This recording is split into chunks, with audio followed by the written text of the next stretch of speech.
Imagine a place that's been left to rot, a building that was once filled with laughter and life, but is now soaked in sorrow and shadow. Tonight, I'm going to tell you about a place with a horrifying past. Whispering Pines Orphanage. Why did so many children vanish without a trace here? What terrifying secrets were left behind in these walls? And if you visited, would you dare to stay the night? Some say if you listen close enough, you can still hear the children whispering, trapped in time, waiting for someone to uncover the truth. The history of Whispering Pines dates back to the early 1920s. It was an orphanage that promised safety and shelter, a place for children to grow and learn. But soon, whispers began to circulate. Children who misbehaved were disciplined, locked in rooms for days at a time. Yet, those were only the beginning of the horrors. As the years went by, people in town started to notice that children were disappearing, first one, then another, always without explanation, until nearly a dozen were gone. Their cases were never solved. One former caretaker, Margaret Hensley, claimed that the children often spoke of a dark figure roaming the halls at night. They called it the Shadow Man. She described it as a tall, faceless figure that appeared only after midnight, moving from room to room, always in silence. She thought it was just a product of the children's imagination, until she saw it herself. It was standing in the hallway, a tall, black silhouette, staring right into her room. She left the orphanage the next morning and swore she'd never go back. As more children vanished, townsfolk began to avoid Whispering Pines. People said it was cursed, that you could feel the sadness and anger left behind by the lost souls. And the staff, well, they became increasingly paranoid, talking about strange sounds coming from the basement and doors that locked on their own.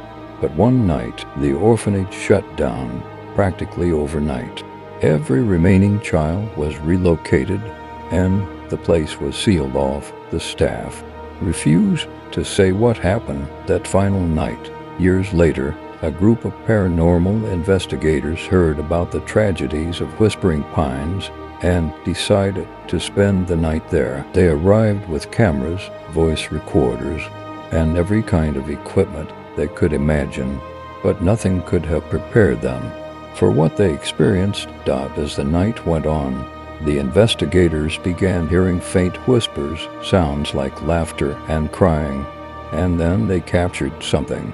The audio picked up a young voice whispering, "Help me, he's coming." One of the investigators claimed she felt a cold hand grab her arm, but no one else was around.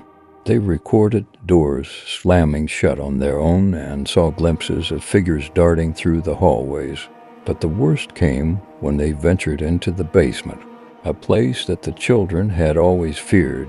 They found a small, hidden room filled with drawing sketches of the dark figure the children called the Shadow Man, with words like trapped and help us scratched into the walls. The team left the orphanage in a hurry, shaken to the core.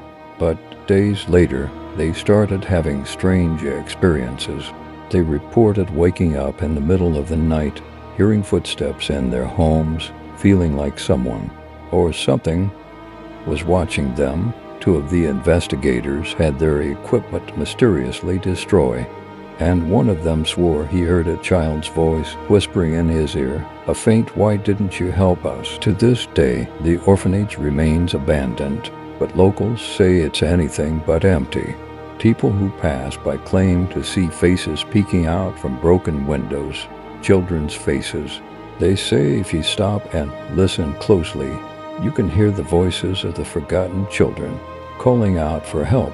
And some believe that the Shadow Man still roams those halls, collecting the souls of anyone unlucky enough to wander in. So, would you dare to explore the abandoned Whispering Pines Orphanage? Would you risk the whispers calling your name or the shadows that might follow you home? Subscribe for more chilling stories. If you dare,